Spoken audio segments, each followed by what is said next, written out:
Looking at the NFC North, I feel like a couple teams got better. And let's start this off with the Chicago Bears. This is a Bears team that is lined at 8.5 wins. Last season, they got 7 wins. They're expected to be favored in 10 games, underdogs in 7.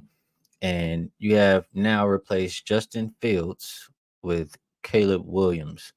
So we'll see how that shakes out. The rookie has a lot of, what do I say? He has a lot to live up to, is what I'm trying to say there. So he should be good. And I don't think a lot of what happened was Justin Fields' fault. I'll just say that. But outside of him, you also add a couple receivers. You add Keenan Allen, and you can pair him up with DJ Moore. I think those guys complement each other really well. Keenan Allen, another guy from my Chargers team, and he's really good versus zone, really good route runner. And you pair him with DJ Moore, who's really good versus man. I think that's a really good combination. You also add DeAndre Swift, should help the run game, and then you have Gerald Everett, another big body over there at the tight end. So some weapons for Caleb Williams to get the ball to. You do have also a soft schedule. Rookie quarterback against the number one. He's supposed to face at least the number one easiest pass defenses. So that's good for him. It's a chance for this Bears team to put up a lot of points. As long as Caleb plays the way he's capable of and everybody's expecting him to, Bears should be able to put up numbers on the offensive end. Defensively, they struggle to get pressure on their opponents, and that's the side of the ball that I really, don't feel like I can trust. I'm also not sure what I'm going to get from Caleb Williams, but this Bears team is just not a team that I trust. To see them favored in 10 games, it's not the team that I think of laying points with. I'll just say that. So Bears at 8.5 wins. It's weird because I feel like they should be better than 2023 at 7 wins last year, but I can't push confirm on that 8.5 over. I'd have to look towards an under, and probably better to just bet this team throughout the season because you'll be getting a good amount of underdogs. 10 games you should be able to bet against them with an underdog. So looking towards Bears unders, Bears over. I mean Bears under on their win total. Bears overs in general, as far as game to game, and looking to find situations to fade them. Next on the list, we are going to move it on over, and we have it'd be Detroit. Yeah, we'll get to Detroit. So bad, bear with me. If you've been watching these videos, you guys know I keep my handwritten notes. I got notes on the computer. I do a little bit of both. I'm old school. So Detroit lined at 10.5 wins. They did reach 12 last season. They're expected to be favored in 13 games, underdogs in 4.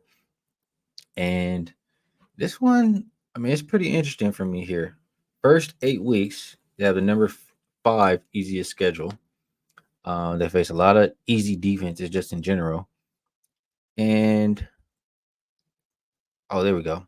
So we added DJ Reader from the Bengals, and that's a big deal. I'll take the Bengals down a notch. When he was on the field for them, he was really good. Against the run, helped the team against the run, and when he was off the field, teams were just kind of running all over them. So Lions should be better in that regard. This Lions defense was also they were susceptible. They were poor against the pass, and I think that they can clean that up. You look at last season, if you just blitz less, that should equal some better pass defense from them. They're ranked number 5 in pressure rate without blitzing, so I don't think they need that. Just have extra guys.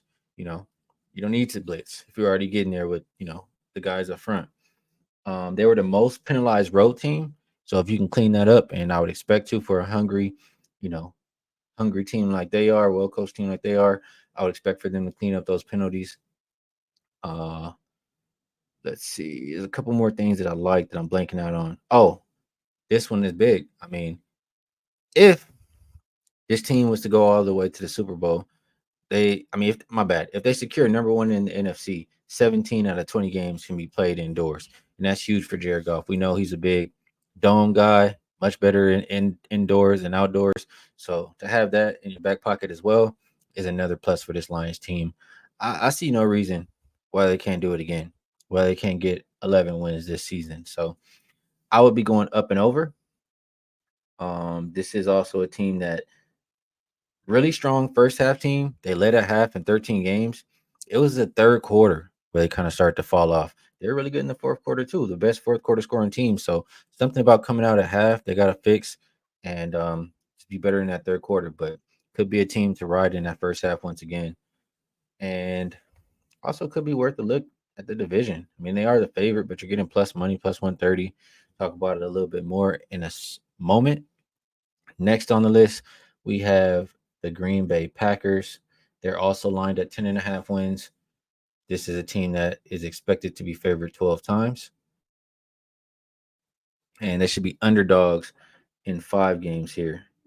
Um, and I forgot to mention something there about that Bears team. I think that Bears team also plays one of those teams that plays 3 games in 10 days. So that also leads me towards that Bears under. I bet on that. So on these Packers, this one I'm a little bit conflicted. And the reason I'm mostly conflicted is Jordan Love, he's been solid. He's been good. 37 and 13 touchdown interception rate. If you just look at the last 10 games of the season, he was even better, 23 and 3. You have a Green Bay team who's going to play the second toughest opposing offenses. So this defense will be tested. And a couple things I don't like. A couple red flags maybe for this Green Bay team, if you will. You add Josh Jacobs. He's off a career low year, and they're going to face the third toughest run defenses. I don't like that, matchup wise there. I'm expecting some red zone regression from this team. You look at goal to goal situations for them, they scored on 95% of their drives. So that's historic. We haven't seen any rate better than that since 2000. So I'm expecting some regression in that regard. They did, however, have the number 2 pass block win rate last year. So looking at that and how much Jordan Love takes care of the ball, it's scary to want to fade this team. But I do think 10.5 is just a bit too much. Last season, let me just glance here. Last season they ended at 9. Um, I think I'd have to go with the under on the Packers here. I don't feel extremely, big confidence level on it, but -1 net prep, +1 net rest. Yeah, if I have to play it, it'll be under the 10.5 for the Green Bay Packers. And last but not least, a team that I probably don't have a whole lot to say about in general. I know doing this, August 8th right now. I did see some of the sharper guys are betting that Minnesota total over. But I mean, reasons to maybe like it. You add Aaron Jones. That's something you would like. Um, the rest advantage. Net rest is +4, net prep +3. So it's a couple things to like here, but it's not much. I mean, you lost to Neil Hunter. You can say what you want about Kirk Cousins to the McCarthy transition, but I just feel like every other team in this division got better, and I don't think they got better. So just for that reason, it's hard for me to look towards over 6.5 wins. I know it's low. Um, and just look at it. They're expected to be favored 3 games out of 17. 14 games they're expected to be an underdog. They did win 7 games last year, but I don't have a lot of faith in this Minnesota team. So I'll lean with the under. And if we do look at the division as a whole, you have Detroit +130, Packers +210, Bears +300, Vikings +1100. I don't think I'm not rolling with the Bears at all. I'll throw them out. The only other team that gives me, a little bit of hesitation is the Packers. Like I said, if they continue to block well, if Jordan Love continues to take care of the ball, it could be a challenge. But again, we do expect some regression with that, goal to goal scoring rate and things of that nature. So I'm looking towards the Lions +130 to go ahead and win that NFC North will be my recommendation. And before I give a best bet, remind you guys all of my work is at Wagertalk.com. If you guys enjoy these videos, hit the like button for me. And if you would like to know when I'm dropping more videos, when I'm going live, subscribe and you'll get a notification every single time. So best bet for the NFC North, we will go Detroit Lions over 10.5 wins. And just double checking here, making sure. Yeah, 10.5 wins. The number I got was minus 115. And I just think the defense should be a lot better. The run defense should be even better with DJ Reader. You can be better, like I said, by not blitzing as much. That's those two things should help the defense be a lot better for this Detroit squad. Then you just look at playing a lot of games indoors. They're already good last year. They have a really easy schedule. Detroit over 10.5 wins. Best bet for the NFC North.